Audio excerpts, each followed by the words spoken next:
Un instante, una foto. Hemos venido aquí hoy a muchas cosas. Una época de cambios que devienen un cambio de época. A muchas cosas, a caminar, a marchar, a saltar, a cantar. Una frase, un sentimiento colectivo y las ganas de hablar de nosotros en nuestro idioma. Pero entre tantas cosas de las que hoy hemos venido a hacer aquí a Mar del Plata hoy, nuestros problemas, nuestras soluciones, nuestra América adulta y soberana. Y cada uno de nosotros trajo una pala. Un fantasma recorre Europa y el mundo entero. Una pala de enterrador.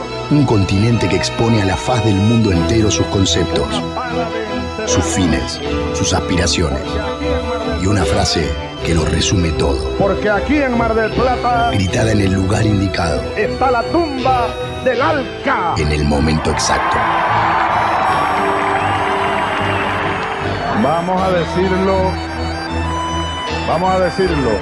Alca, Alca, al carajo. A partir de este momento, Alca, Alca, al carajo. Las fronteras se abren y la patria se agranda. Esto es Al Carajo. Noticias, política y cultura de América. Esto es Al Carajo.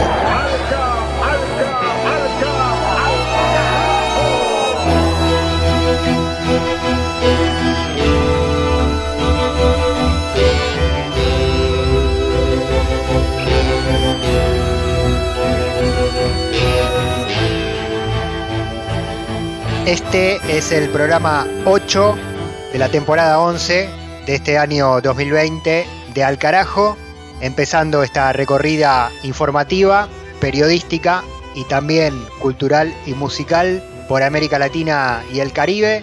Gracias a Germán Marcos, como siempre, lo mencionamos, autor de las ediciones artísticas de este espacio, de esta producción, la música de la Bidú y el discurso de Hugo Chávez mandando el Alca al carajo, que nos identifica y que le da nombre a este programa.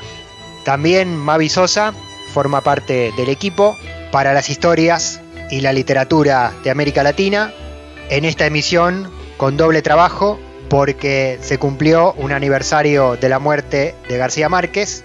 La voz de Mavi siempre trae como conector entre la política y la literatura de América Latina pasajes de 100 años de soledad. En este capítulo, redoblada la presencia de García Márquez, de quien el pasado 17 de abril se cumplieron 6 años de su muerte. También en Al Carajo, Ernesto Vera, encargado de unir la geografía con la música, los territorios y sus sonidos, a través de las bandas de los distintos países, de las distintas localidades, de los distintos pueblos del continente. Mi nombre, Pablo Daniel Ovín, en la conducción y en la producción periodística. Sonamos en red todas las semanas a través de unas 30 radios aproximadamente, un poco más, en distintos países de América Latina y el Caribe. Radios comunitarias, alternativas, populares, campesinas, indígenas, universitarias, públicas. En el aire, en AM, en FM y también en sitios de internet. Y por las plataformas virtuales también. Canal de YouTube Al Carajo, plataforma iVoox, ivox.com/alcarajo2020. Facebook para la comunicación, Al Carajo Radio. Correo electrónico para los mensajes, alcarajolatinoamerica@gmail.com. Empezamos a recorrer, a caminar, a viajar, a poner en el aire las voces y las noticias para contar lo que pasa en la patria grande. Allá vamos. Del Atlántico a los Andes. Del cerro a la cordillera. Al Carajo. Las noticias de América.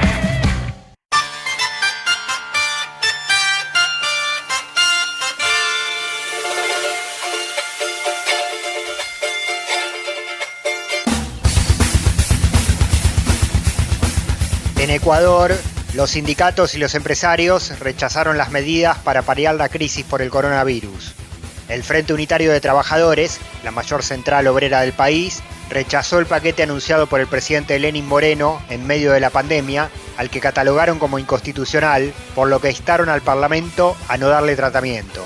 En tanto, la Cámara de Industrias y Producción aseguró que los ajustes no van en la línea de aliviar los problemas urgentes que aquejan a la sociedad en su conjunto. Las medidas de Moreno incluyen la fijación de una contribución del 5% para todas las empresas que hayan obtenido ganancias superiores al $1.000.000 al año. Pero también impone un aporte a empleados y trabajadores que ganen más de $500 mensuales, los cuales deberán dejar un porcentaje de sus sueldos durante los próximos 9 meses.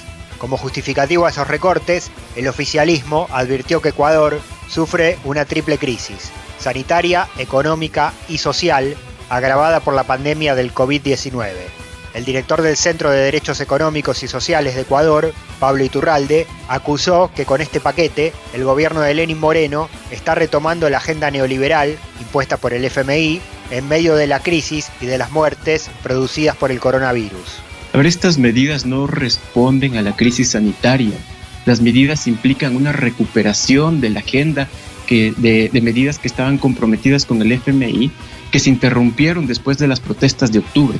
Lo que plantean es una reforma fiscal, una reforma institucional y una reforma laboral en los mismos términos que les había planteado el FMI. Es más radical, más profunda todavía. En un solo paquete de medidas económicas, en una propuesta de ley que van a enviar en estos días a la Asamblea Nacional, además pretenden incluir la eliminación de los subsidios a los combustibles, que no les fue posible antes, y unas reformas institucionales para beneficiar a la banca. Al carajo. En Paraguay, expulsaron a una senadora que asistió al Congreso con COVID-19. Se trata de María Eugenia Bajac, del Partido Liberal, quien concurrió a una sesión de la Cámara de Senadores tras haber viajado al exterior sin respetar la cuarentena recomendada. La legisladora fue acusada por sus pares de exponerse y de exponer al resto de los miembros y trabajadores del cuerpo al presentarse a labor parlamentaria el pasado 1 de abril sin esperar los resultados del análisis de coronavirus al que se había sometido y pasando por alto las medidas sanitarias obligatorias. Posteriormente a esa presentación en la Cámara Alta, se conoció que el test dio positivo, por lo que Bajac fue procesada por la justicia. En tanto, en el Senado se votó a través de una sesión extraordinaria realizada por videoconferencia la expulsión de la senadora por su comportamiento desaprensivo por el riesgo multiplicador de contagio y además cuestionaron las pruebas que la legisladora presentó de un laboratorio privado para desmentir su situación. Los senadores también consideraron como inconducta grave de la liberal un intento de viaje a Guatemala en representación parlamentaria, para el cual solicitó pasajes y viáticos, viaje que finalmente no pudo realizar por el cierre de fronteras de ese país, por lo que terminó yendo a Perú para participar de un congreso religioso. Lilian Samaniego, senadora del Partido Colorado, informó sobre el desempeño irresponsable de su colega expulsada. El presidente Mario Aldo, el lunes 9 de marzo, había determinado a través del decreto 3442 acciones preventivas ante el riesgo de expansión del COVID-19 al territorio nacional. El presidente del Perú, en fecha 11 de marzo, declara emergencia sanitaria a nivel nacional por el plazo de 90 días. La senadora tenía conocimiento de todo. El evento religioso al que participó esa delegación de al menos 15 representantes congregó a más de 500 personas, desoyendo las recomendaciones emanadas en el decreto emitido por el presidente del Perú. Lamentablemente, la senadora hizo todo lo que uno no tiene que hacer, lo que no debía hacer. Esta pandemia nos está enseñando a nivel de la humanidad y también a nosotros los paraguayos. El respeto por la vida, el amor por el prójimo, el compromiso con el país es algo que todos tenemos que tener y demostrar. Y también nuestra responsabilidad. Al carajo. En México, López Obrador propuso un referéndum revocatorio de su propio mandato para el 2021. El presidente planteó la realización de un plebiscito para decidir si continúa al frente del gobierno, el cual se realizaría en simultáneo con las elecciones de medio término de junio del año próximo. AMLO presentó la propuesta en respuesta a las críticas de la oposición a su gestión, y al llamado de los partidos de derecha a un revocatorio para el 2022, cuando se cumpliría la mitad de su mandato. De esta manera, a entender del mandatario, se ayudaría a aminorar el ansia, a bajar el enojo y a evitar el malestar social que, según él, fogonea la oposición y los grandes medios de comunicación empresariales. Uno de los referentes conservadores, el expresidente Felipe Calderón, rechazó el adelanto del referéndum mencionado por López Obrador y aseguró que luego de que su partido, México Libre, le quite a la izquierda la mayoría en el Congreso en las elecciones intermedias del 2021, recién ahí se buscará la revocación del mandato para el 2022, tal como lo marca la Constitución. Así habló el presidente Andrés Manuel López Obrador, lamentando que la derecha no acepte su desafío de adelantamiento del referéndum y mostrándose confiado en revalidar su mandato con el voto popular cuando llegue el momento. Ya no van a poder retrogradar. Por eso estoy contento, estoy tranquilo y no hace falta que yo esté aquí a la fuerza. Además, ¿qué vale un presidente? ¿Qué vale una autoridad sin apoyo popular? Es una hoja seca, es la pura formalidad, es un florero, es un adorno, un presidente sin consenso, sin el apoyo del pueblo. Entonces, ya nada más aclarar eso, que conste que lo propuse, ayer votaron en la coordinación política del Senado, no quisieron algunos partidos, no los voy a mencionar, pero desde luego los partidos conservadores no quisieron, rechazaron la propuesta. Al carajo. En Chile, organismos de derechos humanos rechazan fallo de impunidad para los genocidas. Familiares de víctimas de la dictadura de Pinochet se pronunciaron en contra del dictamen de la octava sala de la Corte de Apelaciones de Santiago, la cual absolvió a 8 ex agentes de la DINA por delitos de lesa humanidad. Además, la polémica resolución le redujo la condena a otros 9 ex agentes vinculados al caso de Villa Grimaldi por 16 secuestros y un homicidio calificado en 1976. Los familiares acusaron a los jueces de ser nostálgicos de la dictadura cívico-militar y de revalidar las violaciones de los derechos humanos, dándole impunidad a los agentes de la DINA que cometieron secuestros, torturas, homicidios y desapariciones forzadas. Las organizaciones de derechos humanos piden que intervenga la Corte Suprema de Chile para revertir el fallo de impunidad y restablecer el imperio del derecho. Luis Arellano, responsable del Parque de la Memoria de Villa Grimaldi, narra las torturas y los abusos cometidos en ese centro clandestino de detención por parte de los represores ahora absueltos. Aquí se traían las personas para extraer la mayor cantidad de información en el menor tiempo posible. Eso implicaba entonces el sometimiento a estas personas a métodos de tortura incluso cruentos y que conducían a la muerte de la persona torturada, en el afán de conseguir esta información lo más rápido posible, ¿cierto?, para que no se cortaran los nexos de esa persona con otros militantes y poder atrapar no tan solo a la persona en concreto, sino a otros militantes de los grupos y partidos de izquierda que trataron de ofrecer resistencia a la dictadura durante los 17 años que duró. Entonces los métodos eran espantosos. Acá se practicó incluso heridas con cuchillos, no tan solo se aplicó la tortura mediante choques eléctricos, inmersión en agua, ¿cierto?, que es la más común, o colgamiento, sino también heridas a las personas. Ese es uno de los ejemplos, hay muchos más. De norte a sur, De este a oeste. Al carajo. Un viaje por el continente. Se oye el rumor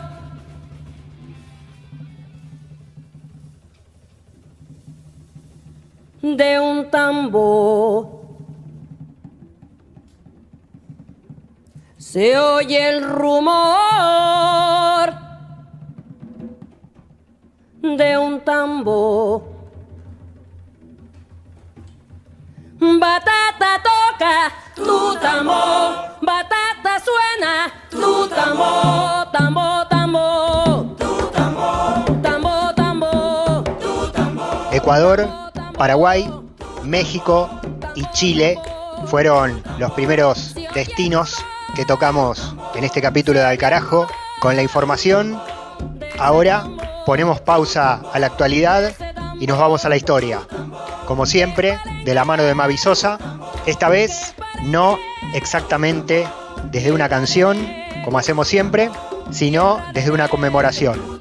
Se cumplieron 6 años de la muerte de Gabo, de Gabriel García Márquez, la pluma que le dio identidad a la literatura latinoamericana.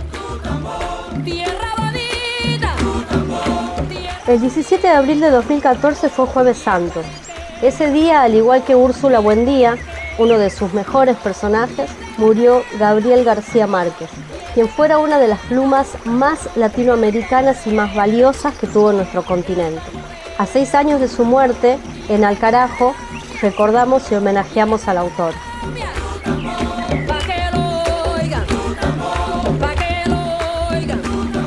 Gabriel García Márquez fue fuente de inspiración para toda una generación de escritores que recuperaron su paisaje, que rescataron su propia historia y sobre todo empezaron a contarla a través de la literatura. Su novela 100 años de soledad fue clave para entender ese realismo mágico del que ya se había valido Alejo Carpentier en El reino de este mundo para contar la llegada de los españoles a Cuba y del que había teorizado tanto Miguel Ángel Asturias. El realismo mágico servía para contar América Latina y Gabriel García Márquez lo hizo. En su obra, el realismo mágico tuvo un cuerpo más claro y más definido. Construyó una noción de identidad latinoamericana y por lo tanto hubo un antes y un después de su intervención literaria. Nacido en la caribeña tierra de Aracataca, Gabo, como cariñosamente era llamado, llegó a la literatura en el año 1947 cuando publicó su cuento La tercera resignación. En esa época trabajaba como periodista. En 1955 escribió un reportaje en serie que muchos años después fue publicado bajo el nombre de Relato de un náufrago. Convencido de que estaba a menos de 2 días de navegación, de que me estaba aproximando a la tierra, tomé otro poco de agua en la cuenca de la mano y volví a acostarme en la borda, de cara al cielo, para que el sol no me diera en los pulmones. No me cubrí el rostro con la camisa, porque quería seguir viendo las gaviotas que volaban lentamente, en ángulo agudo, internándose en el mar. Era la 1 de la tarde de mi 5º día en el mar. También en 1955 Gabo editó su primera novela, La hojarasca. Hay un minuto en que se agota la siesta. Hasta la secreta, recóndita, minúscula actividad de los insectos cesa en ese instante preciso. El curso de la naturaleza se detiene. La creación se tambalea al borde del caos y las mujeres se incorporan, babeando, con la flor de la almohada bordada en la mejilla, sofocadas por la temperatura y el rencor. Este fragmento de La hojarasca perfila ya a un autor que sabe definir y sabe contar, como hasta ese momento muy pocos autores lo habían hecho, el paisaje de América Latina. En 1961 escribió El coronel no tiene quien le escriba y en 1962 La mala hora. Pero la obra que cambió el universo literario fue 100 años de soledad, que salió en el año 1967. Esa novela fue determinante en su carrera y el impacto editorial también fue clave para la consagración editorial llamada El Boom Latinoamericano, del cual participaron un montón de otros autores de este continente. Ese boom latinoamericano tenía por completo cautivado al público lector de Europa.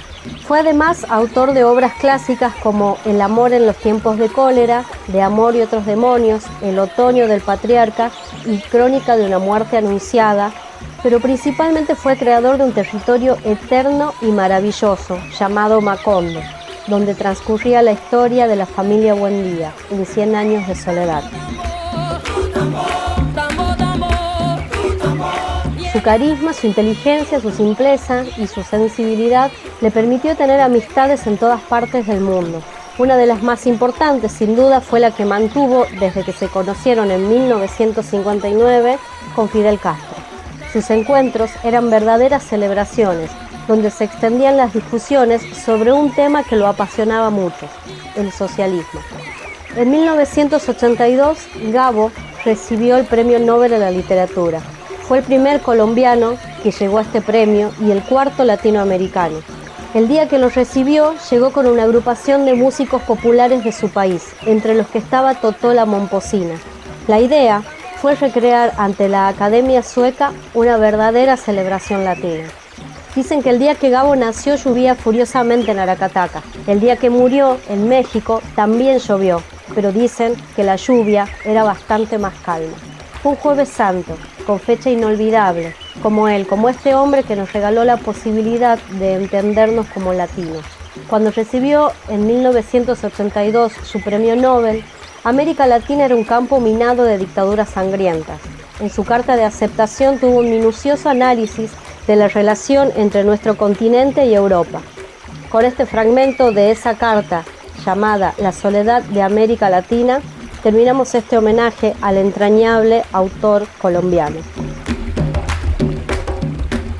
Me atrevo a pensar que es esta realidad descomunal, y no solo su expresión literaria, la que este año ha merecido la atención de la Academia Sueca de las Letras.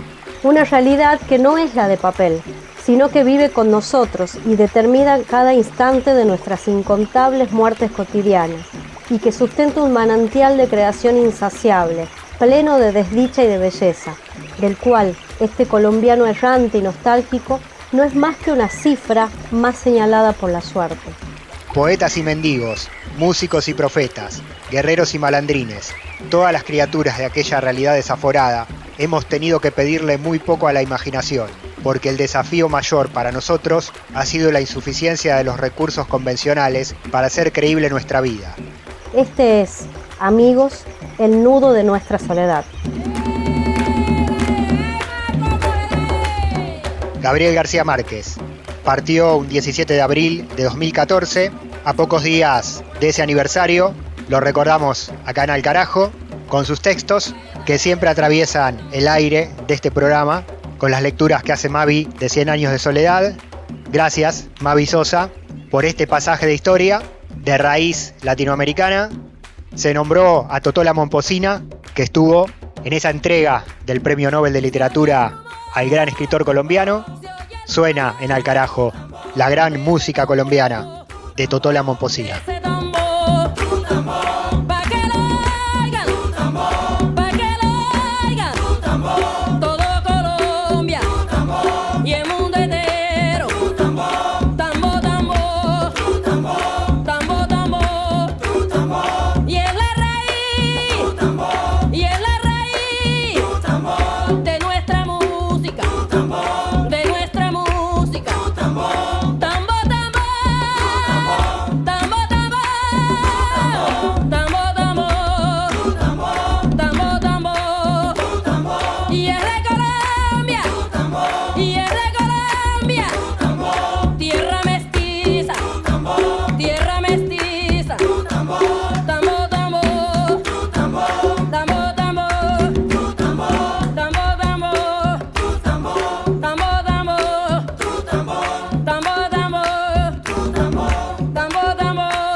Las luchas políticas, las luchas sociales de la región tienen su lugar.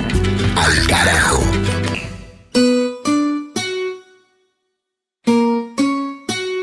Y ahora es momento de darle aire a las voces políticas de América Latina. El elegido en este capítulo 8, 2020, en este mes de abril que estamos transitando, es un gran referente de la izquierda latinoamericana. Una personalidad con mucho recorrido militante, político, institucional, social, que hace mucho tiempo teníamos ganas de entrevistar y de tener en el aire de este programa de Al Carajo. Lo hicimos, el enlace con él, desde AM 530 de Buenos Aires y Causa Chuncoca de Cochabamba, Argentina y Bolivia, y una charla que emitimos conjuntamente y que ahora traemos para esta emisión al aire de Al Carajo. Se trata de Iván Cepeda, senador nacional de Colombia por el Polo Democrático Alternativo, el partido de izquierda tradicional de Colombia, y vamos a compartir unos minutos de esta charla con él. Primer tema y primera pregunta para Iván Cepeda, la situación de su país, Colombia, frente al coronavirus, las medidas del gobierno neoliberal de Iván Duque para contener la enfermedad y también la situación política y económica en medio de la pandemia.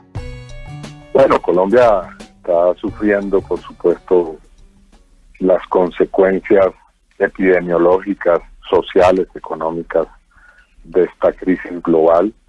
La cifra que registramos hoy es de 2.196 personas contagiadas, 80 han muerto y tenemos también un número todavía muy bajo de personas recuperadas, 197.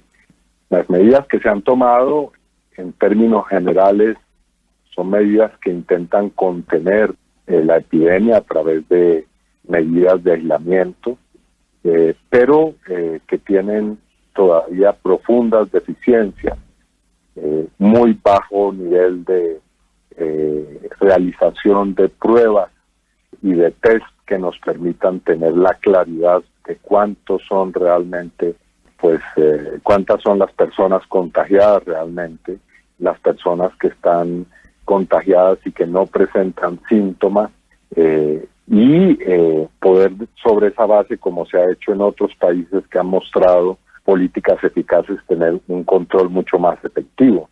No basta con el aislamiento, no basta con desarrollar estas políticas de cuarentena, pero también tenemos una situación de a la crisis social, que en Colombia es muy grave. Colombia es el cuarto país del mundo con una mayor desigualdad socioeconómica, según indican cifras de organismos internacionales. Pues se suma esta crisis económica recesiva, y las políticas del gobierno pues son simplemente de focalizar algún tipo de subsidios asistenciales mínimos, pero no de desarrollar una política que permita hacer sostenible esta crisis para poblaciones vulnerables que están en una situación muy grave. Así que estamos en ese proceso, y por otra parte haciendo o intentando hacer que en medio de todo esto no se imponga pues un modelo absolutamente autoritario y autocrático en el cual todo se centraliza en las decisiones del presidente de la República y sus ministros, y se aprovecha la situación excepcional de la crisis epidemiológica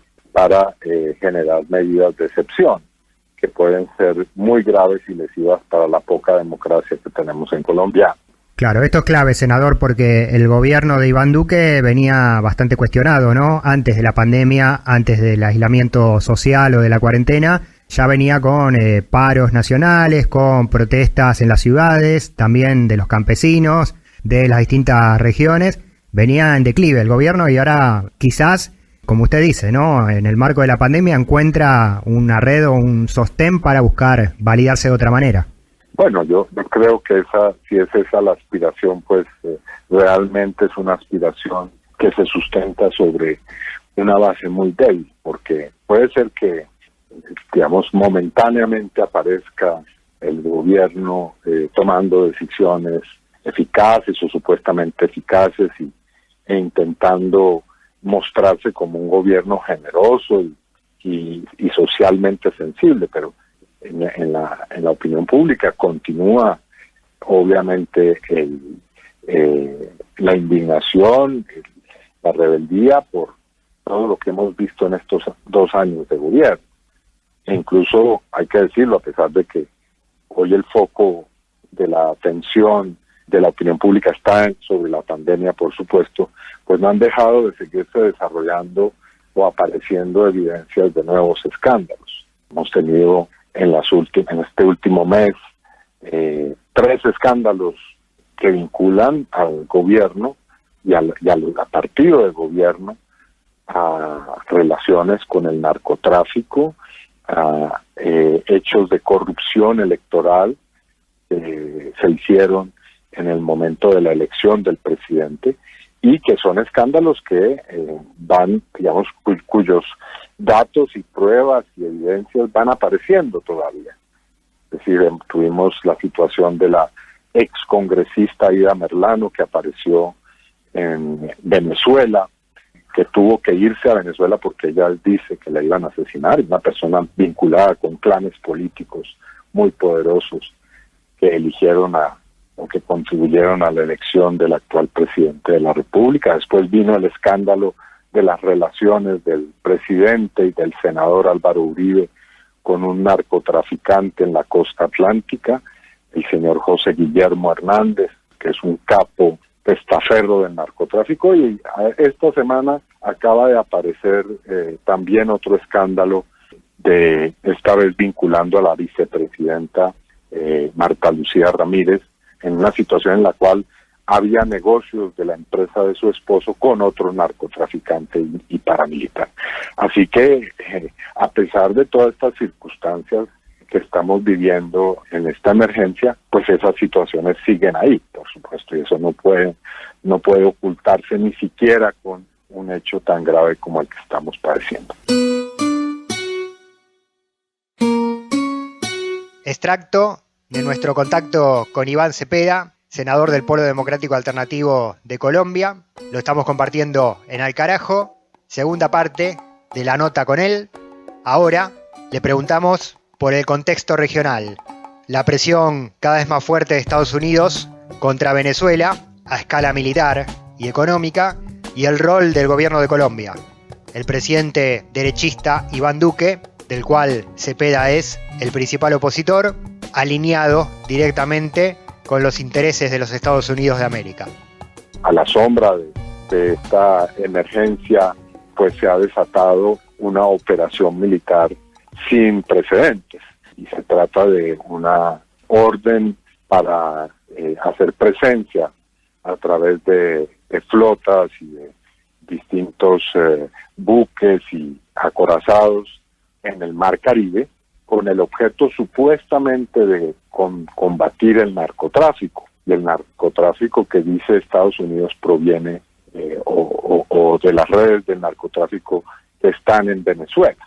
Por supuesto que aquí vemos que hay una intención que tiene otros propósitos bien distintos, porque la pregunta que se ha hecho con toda la razón es por qué, si se quiere perseguir el narcotráfico realmente, en vez de poner el peso de esta operación militar en el Atlántico, ¿por qué no se pone en el Pacífico? Es obviamente el lugar geográfico por el cual circula el verdadero potencial del tráfico de cocaína hacia Estados Unidos, y donde están concentradas pues todas las relaciones con los carteles mexicanos de la droga, en fin. Así que aquí vemos que hay otros objetivos, y esos objetivos pues por supuesto pues son de sentido común. El presidente de Estados Unidos está afrontando una crisis de credibilidad profunda por la manera en cómo ha tratado esta emergencia, que está teniendo serias repercusiones en su propósito de reelección. Igualmente pues está el asunto del petróleo y de la crisis petrolera mundial, lo que nunca ha ocultado Estados Unidos, el interés por las reservas y los yacimientos de petróleo venezolanos. E igualmente, lo decía yo ahora, esta crisis de legitimidad política del actual gobierno colombiano, en el cual lo que se pone en evidencia es que este gobierno que se ha proclamado, o se ha autoproclamado el gobierno de la legalidad, y que ha dicho que su objetivo es acabar con el narcotráfico, pues ha tenido relaciones muy estrechas con narcotraficantes. Claro. Así que por supuesto que vemos que ahí hay un juego político en el que se intenta aprovechar este desastre para vehicular otros intereses políticos. Y la participación de Colombia, senador, bueno, del presidente Iván Duque y de Álvaro Uribe, es directamente alineada con los Estados Unidos. Bueno, Colombia entró a la OTAN, ¿no? Eso es un gran contrasentido regional. Sí, por supuesto, y aquí es bueno tener claro esto. Esta operación no aparece siendo, por lo menos inicialmente, una operación de intervención militar, pero es obvio que en una circunstancia tan difícil como la que se está viviendo en este momento en las relaciones entre Venezuela y Estados Unidos, entre el gobierno de Colombia y el gobierno de Venezuela, pues una situación de esta naturaleza puede desencadenar una serie de situaciones que puedan llevar efectivamente a una confrontación bélica de unas proporciones muy serias. Porque aquí hemos visto también pronunciamientos del gobierno ruso y del gobierno chino en términos muy claros y perentorios, señalando que no van a permitir que Estados Unidos desarrolle una política agresiva hacia Venezuela sin que eso tenga repercusiones. Totalmente. Iván Cepeda, senador por el Polo Democrático Alternativo en Colombia. Iván, muchas gracias por el contacto. Bueno, un abrazo para ustedes, muchas gracias. Un saludo. Al carajo. Una mirada al sur desde el sur. Al carajo. Al carajo. Identidad, música y cultura de América Rebelde.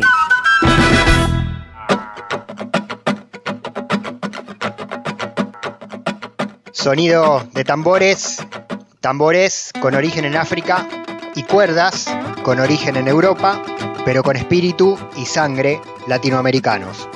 Ernesto Vera, compañero, se te abren los micrófonos de Al Carajo. Unimos la geografía y la música de nuestro continente.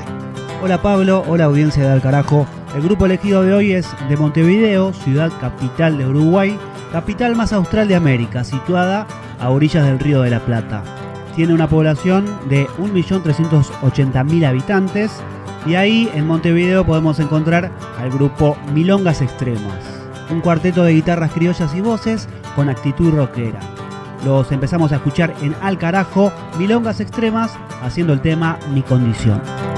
Cumplo como puedo con mi condición para no perderme en la corriente. Quiero devorarme y vomitar un sol que salga temprano atrás de un puente, devolverme a mí las ganas, disolverme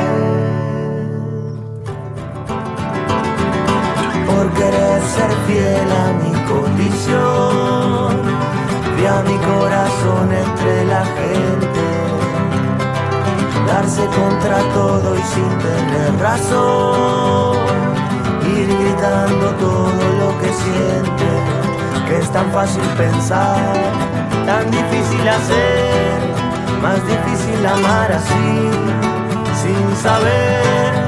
Ya no sirve el amor, que no tiene paciencia si no hay tiempo.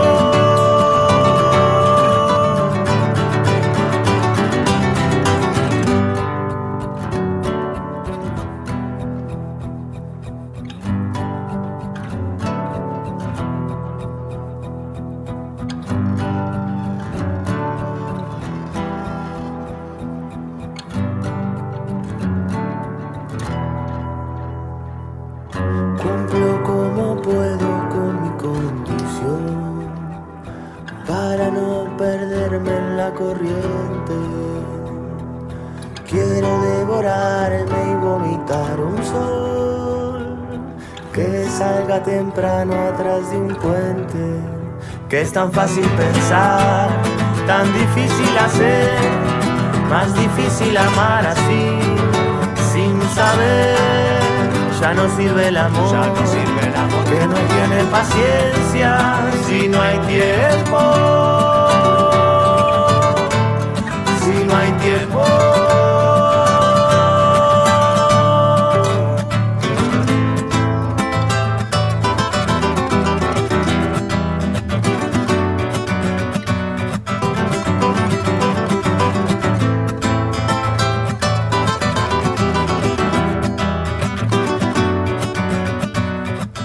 Sonidos rioplatenses para este momento de Al Carajo, recorrida por la geografía musical latinoamericana con Ernesto Vera.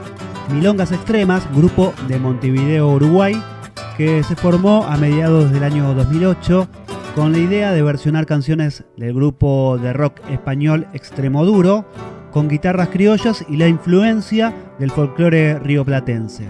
hoy ya con canciones propias, varias giras y el reconocimiento del público. Grabaron 2 discos, de los cuales el segundo, Temprano, es un disco que contiene la esencia de lo que siente el grupo, no intenta ser limpio ni busca en el pasado y que pretende decir que aún es temprano. Lo seguimos escuchando en Al Carajo, Milongas Extremas de Montevideo, Uruguay, haciendo el tema Como Quieras. Si no supiera a quién le estoy hablando, esperaría que me cuentes vos, para sacarle el polvo a las cuestiones. De pronto vemos dónde está el error.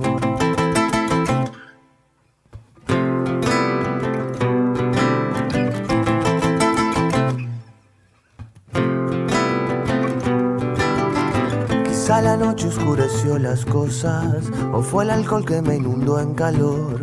Pero esa voz que me grita a tu cara solo me pide entenderlo. Otro calambre al despertar me saca de la casa sin desayunar.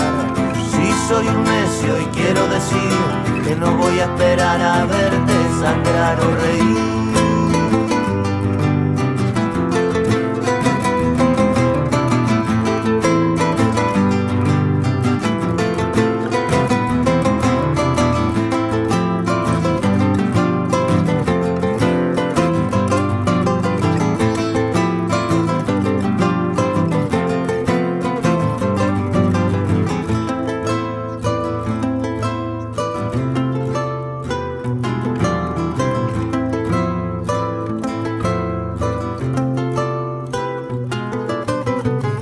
Me planto y a decirte algo, si la razón se nos evaporó, mejor mira sin apretar los dientes, que estoy hablando desde mi interior. Y como que no quieres rascarte el pecho para tocarte un poco el corazón, que aceleras para llevarme puesto y yo no quiero entenderlo. Se espesa el aire al respirar, si buscando en tus ojos no veo tu mirar.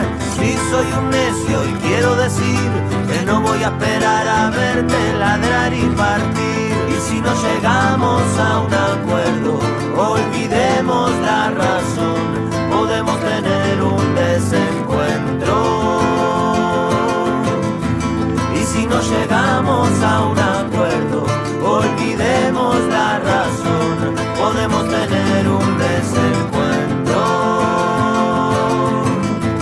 Y si no llegamos a un acuerdo, olvidemos la razón, podemos tener un desencuentro. Y si no llegamos a un acuerdo, olvidemos la razón, podemos tener un desencuentro.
Milongas Extremas, de Montevideo, República Oriental del Uruguay, geografías musicales del continente, segmento a cargo de Ernesto Vera en Al Carajo. Ernesto nos presentó 2 canciones de esta banda, Mi Condición y Como Quieras. Ni tratados de libre expoliación, ni tratados como incapaces. Al Carajo.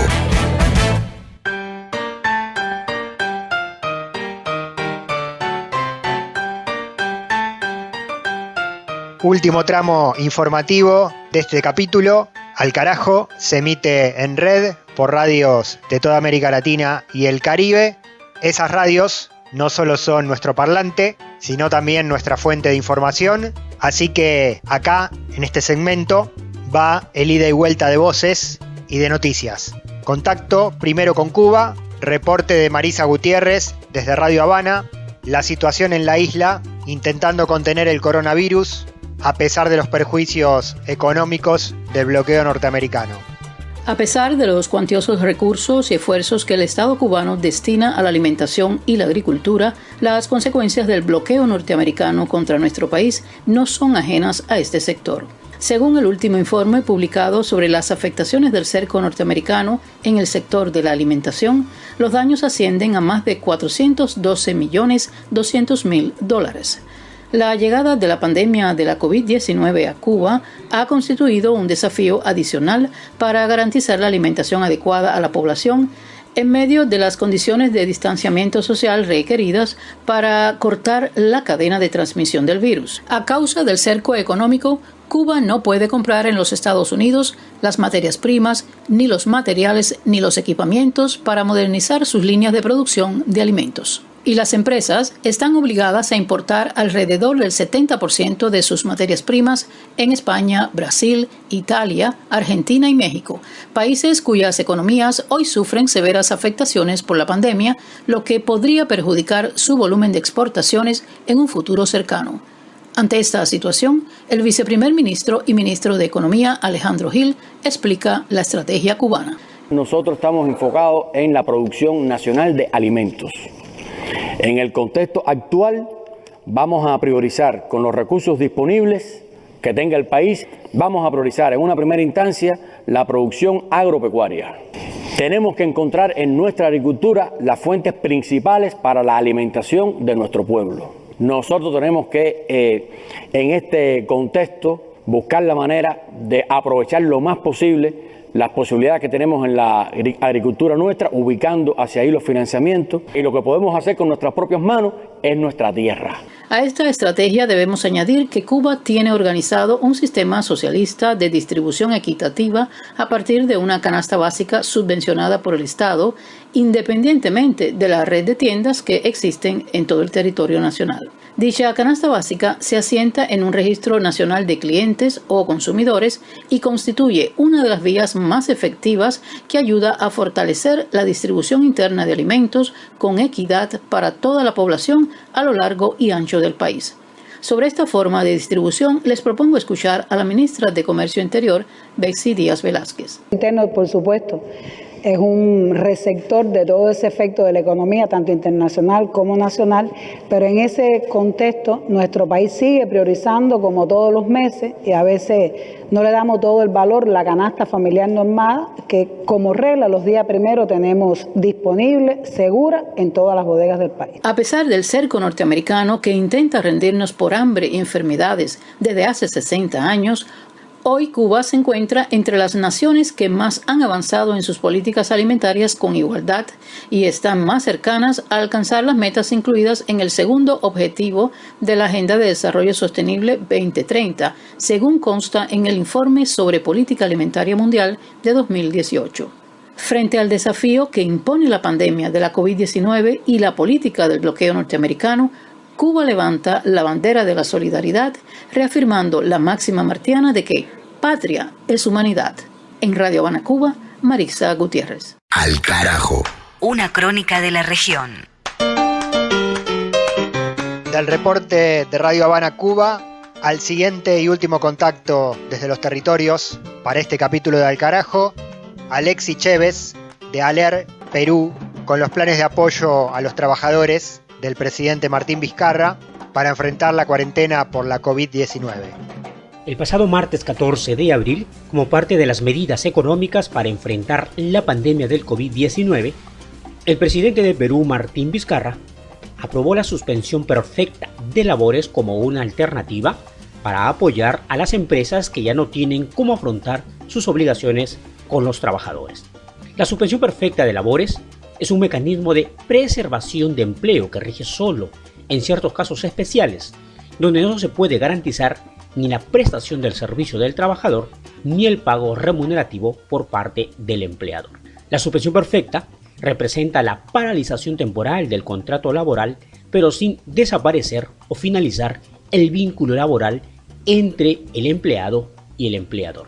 La ministra de Trabajo, Silvia Cáceres, anunció que la medida se da de manera excepcional y durante este periodo se podrá hacer uso de los fondos de pensiones del Seguro de Desempleo CTS.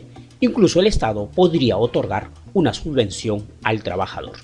Efectivamente, la norma tiene un profundo sentido de equidad.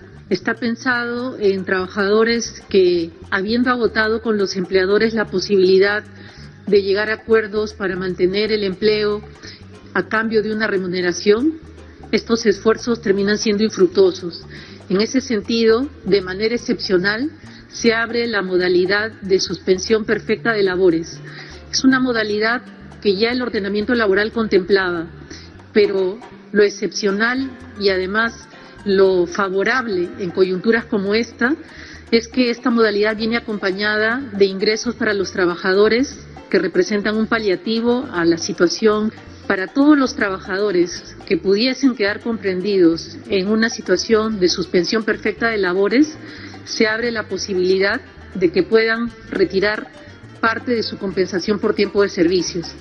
Se abre la posibilidad del retiro de parte de sus fondos de pensiones en el sistema privado, y para aquellos trabajadores que no tienen acceso al pago de la compensación por tiempo de servicio porque su régimen no lo permite, se crea una prestación económica excepcional de emergencia de protección social. Es una prestación que asciende al orden de 760 soles por mes, previsto para un periodo de 3 meses, que es el periodo que se estima que puede extenderse la emergencia sanitaria. Jerónimo López, secretario de la CGTP, Central General de Trabajadores del Perú, ha considerado que el Ejecutivo cedió a las presiones de las empresas. Además, criticó la falta de diálogo del gobierno con el gremio de trabajadores. Nosotros manifestamos públicamente que estamos de acuerdo con toda propuesta que no afecte los derechos de los trabajadores. Pero propuestas que afecten los derechos de los trabajadores no estamos de acuerdo y lo rechazamos. El gobierno ha cedido a la presión y al chantaje de los empresarios. Puesto, los empresarios lo que han hecho es lo presionan al gobierno que si no ceden habría miles de empresas que van a quebrar. Que una vez más, unilateralmente y obedeciendo la imposición de la CONFIEP, una vez más ha sacado una norma que perjudica enormemente a los trabajadores y que nosotros lo rechazamos y no lo aceptamos. Decirle al gobierno de que tenga pues que gobernar para todos los peruanos y peruanas, no solamente para un sector empresarial. Mientras que la ministra de Trabajo, Silvia Cáceres, ha insistido que no se permitirá la vulneración de ningún derecho laboral. En líneas generales, estas medidas son las que acompañan a una decisión que, siendo seria, no desprotege a los trabajadores, como tampoco el Ministerio de Trabajo, que garantiza acompañar este proceso de verificación de las suspensiones perfectas con criterio de equidad y de justicia. La suspensión temporal perfecta de labores sin goce de haber tiene una duración de 3 meses. Durante este periodo de tiempo, el trabajador no acude a trabajar por disposición de la empresa, pero continúa siendo parte de ella. No obstante, mientras dure la suspensión, no tiene derecho al cobro de un salario, dieta, jornal o algo parecido. El término perfecto quiere dar a entender que ambos actores laborales, tanto el trabajador y la empresa, no se deben retribuciones u obligaciones entre sí durante este tiempo. Medida que está siendo debatida y cuestionada por diversos sectores en Perú. Desde Perú, informó Alexis Chévez. Al carajo. Una mirada al sur desde el sur. Una noche en que no podía dormir, Úrsula salió a tomar agua en el patio y vio a Prudencio Aguilar junto a la tinaja. Estaba lívido, con una expresión muy triste, tratando de cegar con un tapón de esparto el hueco de su garganta. No le produjo miedo, sino lástima. Volvió al cuarto a contarle a su esposo lo que había visto, pero él no le hizo caso. Los muertos no salen, dijo. Lo que pasa es que no podemos con el peso de la conciencia. 2 noches después, Úrsula volvió a ver a Prudencio Aguilar en el baño, lavándose con el tapón de esparto la sangre cristalizada en el cuello. Otra noche lo vio paseándose bajo la lluvia. José Arcadio Buendía, fastidiado por las alucinaciones de su mujer, salió al patio armado con la lanza. Allí estaba el muerto, con expresión triste. «Vete al carajo», le gritó José Arcadio Buendía. «Cuantas veces regreses, volveré a matarte». Prudencio Aguilar no se fue, y José Arcadio Buendía se atrevió a arrojar la lanza. Desde entonces no pudo dormir bien. Aquí se queda la clara, la entrañable transparencia de tu querida presencia, comandante Che Guevara. Y hubo doble dosis de García Márquez en este episodio de Al Carajo, que acá va llegando al final. Recién otro pasaje de 100 años de soledad en la voz de Mavi Sosa, ancla presente en todos nuestros programas de esta temporada, como nexo con las letras latinoamericanas. Y además en la primera parte de este capítulo leímos y recordamos también al propio García Márquez a días de haberse cumplido los 6 años de su muerte. También tuvimos noticias políticas desde Ecuador, desde México, desde Paraguay, desde Chile, desde Cuba, desde Perú. Compartimos nota con Iván Cepeda, senador de la izquierda colombiana, desde Bogotá, y Ernesto Vera trajo música. Con él exploramos a la banda Milongas Extremas de la República Oriental del Uruguay. Todo esto es lo que pasó en este octavo Al Carajo del 2020, temporada número 11. Terminamos. Mi nombre es Pablo Daniel Ovín, en la conducción y en la producción periodística. Nos podés volver a escuchar en nuestro próximo capítulo, mismo día, misma hora, mismo dial en el que nos escuchaste en esta oportunidad, o cuando quieras en las plataformas iVoox o YouTube, Al Carajo. Esto fue todo por esta ocasión. Nos encontramos en la próxima.